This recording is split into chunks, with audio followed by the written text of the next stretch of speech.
안녕하세요. 카이스트 마미손입니다. 자, 며칠 전에 충격적인 인터뷰가 뉴스에 나왔죠? 이 강방천 회장이라고 하시는 분이 삼성전자의 시대가 저문다, 이런 제목으로 인터뷰를 하셨습니다. 그래서 거기에 대해서 제 생각을 말해보도록 하겠습니다. 여러분들 잘 아시겠지만 저는 무조건 삼성전자가 좋다, 그렇게 무조건적으로 삼성전자를 찬양하는 스타일 아닌 거 아시죠? 객관적으로 이야기해 보도록 하겠습니다. 자, 삼성전자의 시대가 저문다. 이 강방천 에셋플러스 자산운용 회장분께서 인터뷰를 하셨습니다. 그 기사 제목을 보시면요, 반도체 산업 삼성전자 시대 저문다, 강방천 섬뜩한 예측, 이런 기사 제목이죠. 자, 우선 이분의 인터뷰를 간단하게 정리해 드리도록 하겠습니다. 자, 이분의 인터뷰가 조금 긴데요, 그 중에서 핵심 부분만 추리면 이렇습니다. 스마트폰으로 오면서 반도체에 필요한 요구 조건이 바뀌었습니다. 저전력, 그리고 미세화입니다. 그래서 스마트폰 시대에서 삼성전자의 역할은 대단했습니다. 하지만 앞으로 자동차 반도체가 미세화가 필요할까요? 앞으로의 세상은 무엇인가요? 데이터 센터, 5G, 자율주행, 인공지능, 이런 구도입니다. 그래서 수많은 반도체가 필요합니다. 반도체의 다양성, 다품종이 중요합니다. 하지만 삼성전자는 소품종입니다. D램과 낸드 플래시에 중점을 두고 있죠. 그리고 앞으로의 반도체는 ASIC. 이 ASIC이라고 하는 것은 그 주문형 반도체를 얘기하는 겁니다. 그 반도체 칩과 반도체 기판 전체가 통틀어 가지고 하나의 반도체 칩으로 만드는 그런 기술을 얘기하는 겁니다. 이런 ASIC 시대에서는 삼성전자의 역할보다 다른 쪽 반도체 회사들에 훨씬 더 많은 밸류가 주어진다고 봅니다. 4나노 반도체, 이 4나노 반도체라고 하는 것은 그 미세 공정을 얘기하는 거거든요. 4나노 반도체도 필요하지만 200나노, 40나노, 50나노 등 수많은 반도체가 필요합니다. 그러니까 미세 공정이 아닌 다른 반도체도 많이 필요하다, 그런 얘기입니다. 미세 공정이 중요한 4나노 반도체만 필요로 하지 않는다는 것입니다. 따라서 반도체 질서의 개편 과정에서 칩리스, 대표적으로 ARM이나 시놉시스 같은 회사들이 있겠고요. 그리고 팹리스, 대표적으로 퀄컴이나 엔비디아 같은 회사가 있을 겁니다. 그리고 파운드리 대표적인 회사는 대만의 TSMC죠? 이런 쪽으로 파워가 이전되지 않을까 생각합니다. 이런 인터뷰였습니다. 자, 그래서 이 강방천 회장의 인터뷰를 한번 간단하게 요약을 해보겠습니다. 첫 번째로 자동차 반도체에는 미세 공정이 그다지 필요 없다, 그런 얘기를 하셨습니다. 그래서 미세 공정 말고 다른 반도체도 많이 필요하다, 그런 얘기거든요. 그리고 두 번째로 향후 반도체에는 다품종이 필요한데 삼성전자는 D램과 낸드 메모리, 즉 메모리에 편중되어 있는 소품종이다, 그런 약점을 짚었습니다. 그리고 세 번째로는요, 향후 칩리스, 팹리스, 파운드리가 주목받을 것이고 유망 회사로는 대만의 TSMC를 꼽았습니다. 이것이 강방천 회장의 인터뷰를 요약한 내용이 되겠습니다. 그래서 삼성전자는 향후 리더가 되지 못할 것이다, 그런 얘기를 하셨는데요. 거기에 대한 제 생각을 객관적으로 한번 이야기해 보도록 하겠습니다. 자, 저의 생각 첫 번째 내용입니다. 자, 삼성전자가 미세 공정에 매달리는 이유는요, 그게 돈이 되기 때문이죠. 200나노, 50나노 이렇게 미세 공정이 아닌 공정은요, 현재로서는 돈이 되질 않습니다. 가장 최근에 조금 반도체 부족 사태가 되면서 파운드리 가격이 올라가곤 있는데요. 그래서 만약 50나노 반도체가 돈이 된다면 삼성전자도 언제든지 뛰어들 것으로 전망이 됩니다. 사실 이 삼성전자라고 하는 회사가요, 사실 그 돈이 되지 않는 사업에는 잘 뛰어들질 않습니다. 그래서 삼성전자가 이때까지 이걸 별로 하지 않은 이유는 돈이 되질 않아서 이걸 하지 않은 것이고, 만약에 이게 돈이 된다고 하면은 삼성전자는 바로 뛰어들 것으로 전망이 됩니다. 삼성전자가 뭐 몇 가지 약점이 있긴 한데요. 삼성전자의 또 장점 중 한 가지는 늦게 뛰어들더라도 또 빠르게 추격하는 뭐 그런 장점이 있긴 하거든요. 그래서 이게 돈이 된다면 언제든지 삼성전자도 할 수 있을 것으로 전망이 됩니다. 자, 그리고요, 저의 생각 두 번째를 또 얘기해 보겠습니다. 컴퓨터의 역사와 스마트폰의 역사를 한번 살펴보면요, 처음에는 회사가 여러 개 많았습니다. 스마트폰 같은 경우도 옛날에는 회사가 많았는데요, 경쟁이 심해지면서 결국 큰 회사 몇 개만 살아남게 됐죠.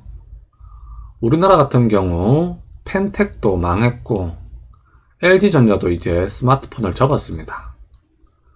즉 회사도 몇 개 안 남게 되고요, 그 다양하게 존재하던 반도체도 결국 그 종류가 줄어들게 됩니다.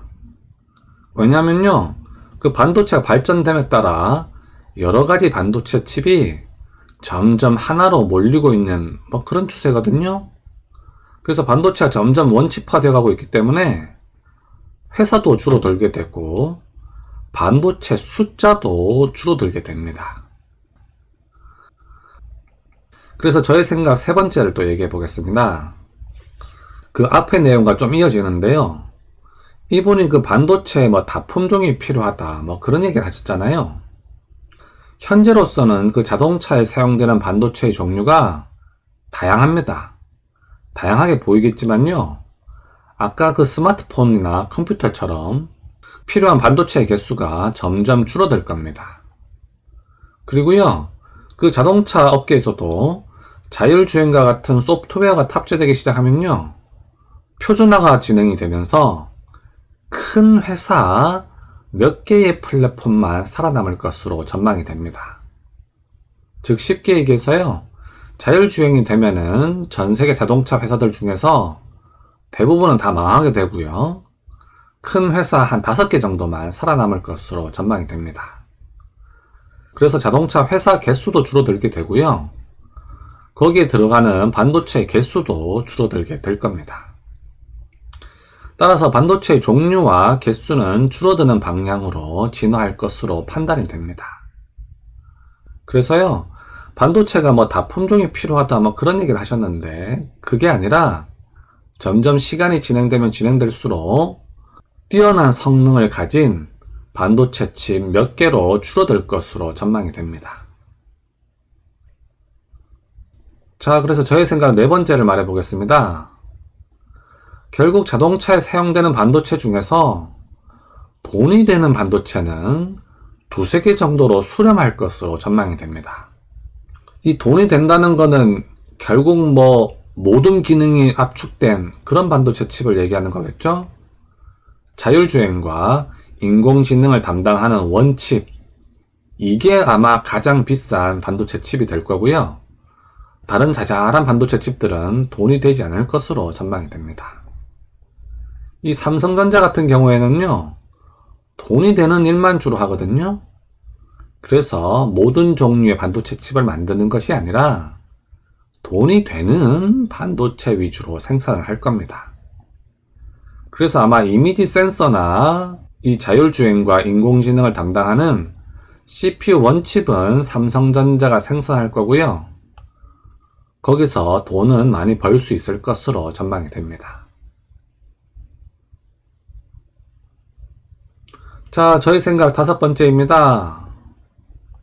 그리고 이 강 회장님께서 인터뷰 내용을 보면요, 메모리 반도체를 약간 얕보는 듯한 느낌의 발언을 하셨습니다. 제 생각에는요, 이 메모리 반도체를 얕보면 안 될 것으로 생각이 듭니다. 우리가 스마트폰을 사용할 때의 가장 불편한 점이 뭐죠? 바로 메모리 용량이죠? 뭐 저만 그런지는 모르겠습니다만은 뭐 동영상이나 사진 좀만 찍으면은 메모리가 부족하다면서 맨날 알람 뜨잖아요. 그리고 그 동일한 아이폰이라도요, 메모리 용량에 따라 가격이 다르죠? 스마트폰 많이 쓰시는 분들은 아시겠지만 메모리는 언제나 부족했습니다. 5년 전에도 메모리가 항상 부족했고요. 지금 새 스마트폰을 사도 좀만 지나면 메모리가 또 부족해집니다. 이는 자동차를 포함한 모든 전자 시스템에서 마찬가지이고요. 따라서 메모리의 전망은 항상 밝을 것으로 전망이 됩니다. 자, 그리고 저의 생각 6번째입니다. 현재 파운드리에서 대만의 TSMC가 가장 뛰어난 회사임에는 틀림이 없습니다. 하지만 삼성전자는 파운드리 2위를 형성하고 있죠. 그래서 2등까지는 돈을 잘 벌 수 있을 것 같고요. 그리고 삼성전자는 반도체 설계도 할 수 있죠.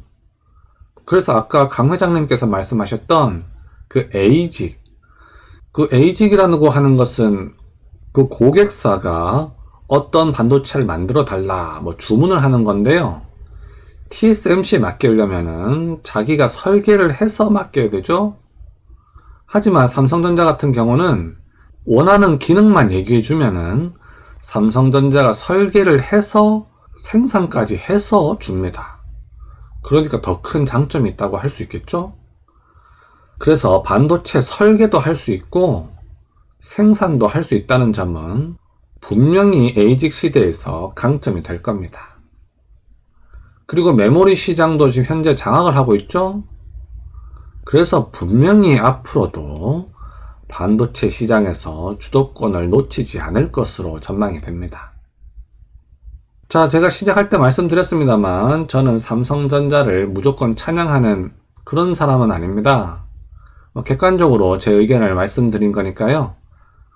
마음 놓으시고 삼성전자에 계속 투자하셔도 되겠습니다. 자, 오늘도 제 영상 시청해 주셔서 감사드립니다. 최근에 그 삼성전자의 시대가 저문다 라는 그 기사 내용을 보고 조금 불안하셨던 분들도 계셨을 텐데요. 제 영상을 보고 마음이 좀 놓이셨으면 좋겠습니다. 항상 건강 조심하시고요. 여러분들의 투자에 행운을 빌겠습니다. 그럼 다음 시간까지 안녕!